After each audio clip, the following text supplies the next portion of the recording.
Ruth, capítulo 1.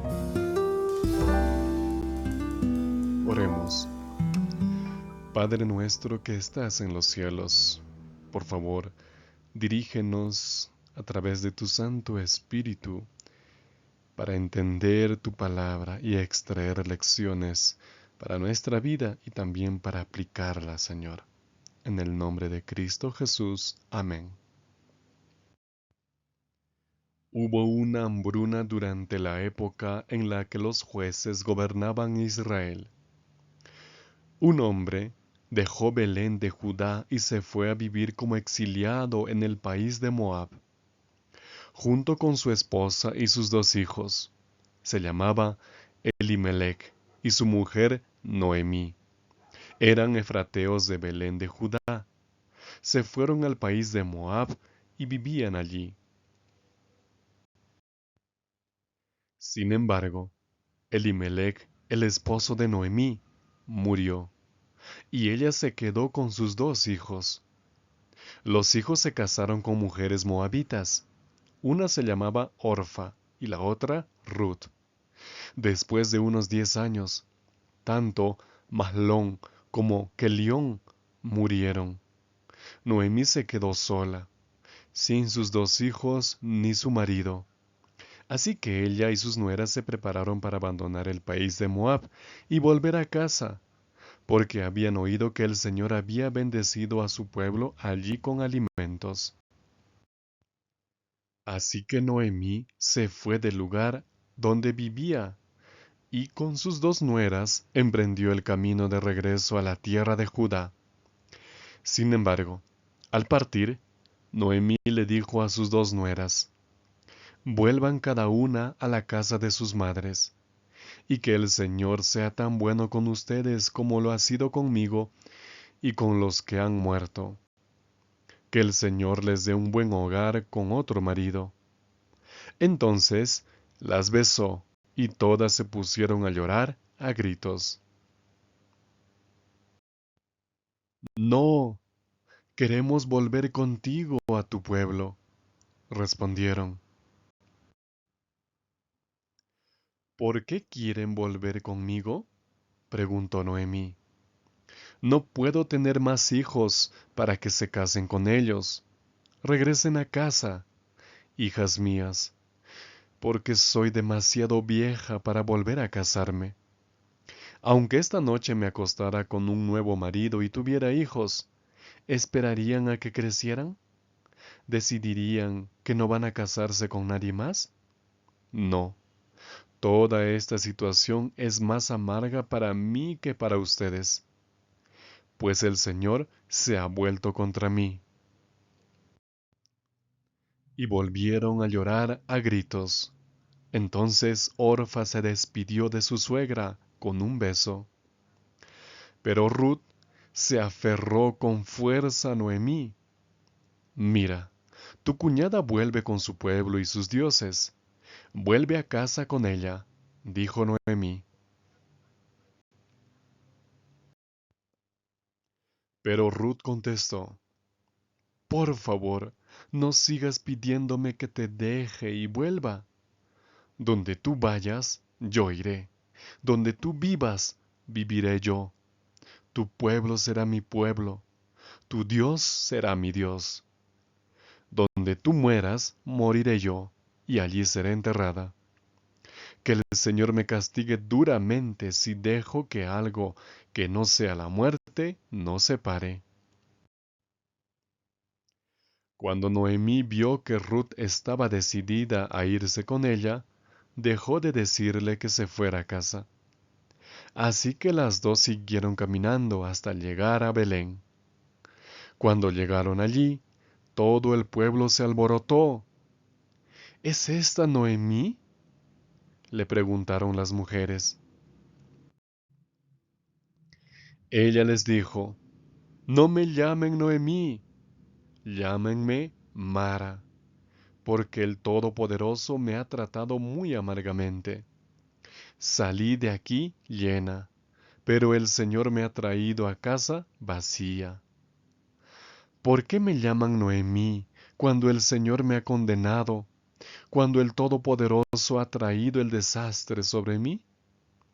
Así regresó Noemí de Moab con Ruth, la moabita, su nuera. Llegaron a Belén, al comienzo de la cosecha de cebada. Queridos amigos, qué alegría encontrarnos nuevamente para empezar este nuevo libro, el libro de Ruth. Vamos a hacer una breve introducción. El libro de Ruth es una historia de fidelidad y lealtad. Ruth significa, en hebreo, amistad. No se conoce al autor del libro. Además, el texto no da suficientes datos como para establecer una fecha precisa, pero posiblemente va desde el tiempo de la monarquía unida hasta el principio del periodo del exilio. Y Ruth es como un puente que une el caótico periodo de los jueces con el periodo de la dinastía de David en Israel. Tiene una enseñanza profunda de lealtad y fidelidad por parte de una moabita hacia el Dios de Israel. Recuerden que Ruth es la hija del pueblo de Moab. Y ahora, ¿quién era Moab? Era el hijo de Lot, que era el sobrino de Abraham. Recuerda que esta ascendencia viene de Lot, que era sobrino de Abraham.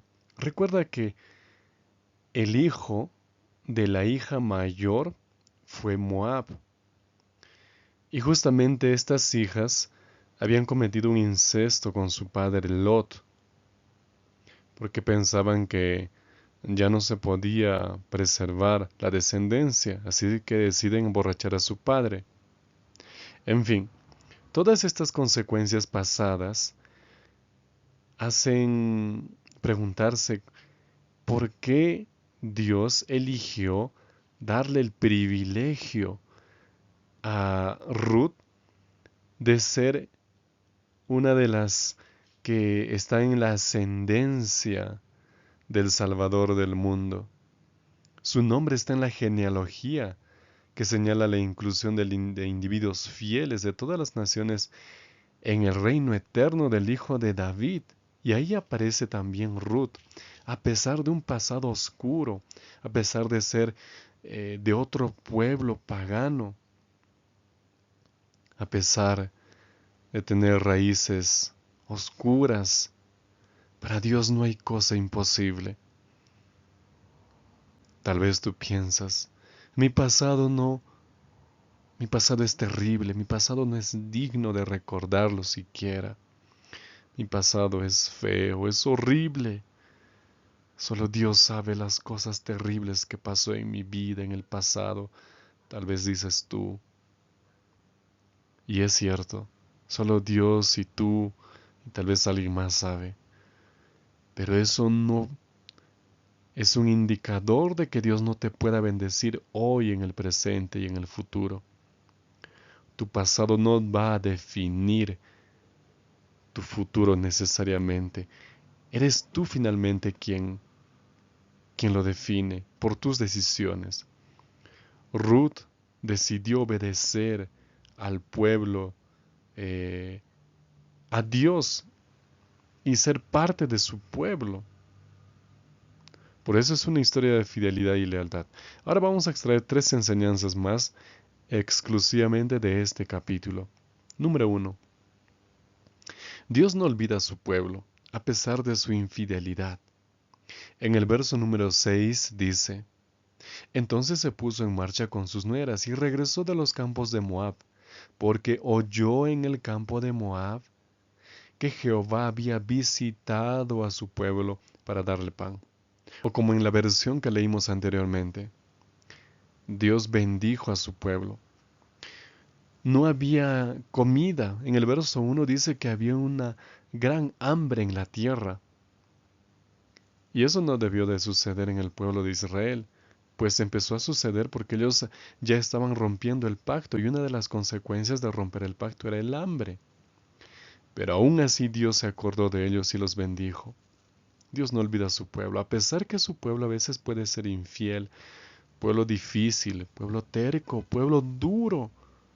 Dios no se olvida y tiene paciencia y misericordia, que aún en el peor momento, Él manda la bendición. Estaban pasando hambre y Dios les manda alimento. Ese es el Dios que tú tienes, un Dios de amor, un Dios que se preocupa por ti. En segundo lugar, tu fe debe ser determinada como la de Ruth. En el verso 16 están grabadas estas importantísimas palabras de Ruth. Dice, no me ruegues que te deje y me aparte de ti, porque a donde quiera que tú vayas, iré yo, y donde quiera que vivas, viviré. Tu pueblo será mi pueblo, y tu Dios será mi Dios. Ruth tenía una devoción muy íntima con Noemí, con su suegra. Se habían llevado muy bien, y Ruth estaba decidida a no separarse. A pesar de que ya había vuelto Orfa, ella decide seguir. Ella fue perseverante. Ella no se rindió, a pesar de que le dijeron que no continúe, que se regrese. Ella persistió y perseveró. Y es así como se obtienen las victorias en esta vida, perseverando, luchando, insistiendo, no dejando las cosas, los sueños. Continúa. En el nombre del Señor persevera por ese sueño. Persevera por ese ideal, por esa familia, por ese plan que tú tienes. El Señor está dispuesto a ayudarte. Ruth tenía la fe determinada, incluso de adoptar la fe israelita. Por tanto, Noemí entendió que no podía luchar más contra ella en el sentido de persuadirla y decidieron volver juntos a Belén. Benditos aquellos que vuelven hacia los caminos del Señor. Benditos aquellos que dejan los caminos del mundo y se unen al pueblo de Dios, a pesar de la burla, de la persecución, a pesar del rechazo de los demás, persisten y perseveran en que es mejor seguir en el pueblo del Señor. En tercer lugar, amigos, Dios es el Todopoderoso, el Shaddai. Todopoderoso en hebreo significa Shaddai. Y es lo que aparece en el verso número 20. Dice, pero ella les respondía, no me llamen Noemí, sino llámenme Mara, porque el Todopoderoso me ha llenado de amargura. Cuando vuelven a Belén, se enciende un alboroto y dicen, ¿ella no es Noemí? Pues hay que entender esto, porque Noemí tiene un significado diferente a lo que ella pensaba en ese momento. Noemí significa placentera o literalmente mi dulzura, un nombre con connotación positiva. Pero recuerden que el nombre era muy importante en aquel tiempo. Prácticamente el nombre definía lo que era la persona. Por eso ella decía, llámenme Mara. ¿Y qué significa Mara? Significa amargura, porque estaba amarga.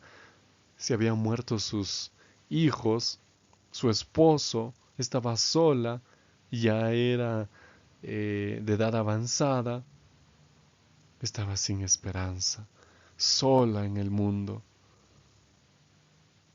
A veces nos sentimos así. Tal vez estoy hablando a alguien que fue golpeada muchas veces en la vida, rechazado tal vez hace mucho tiempo, excluido, humillado o humillada.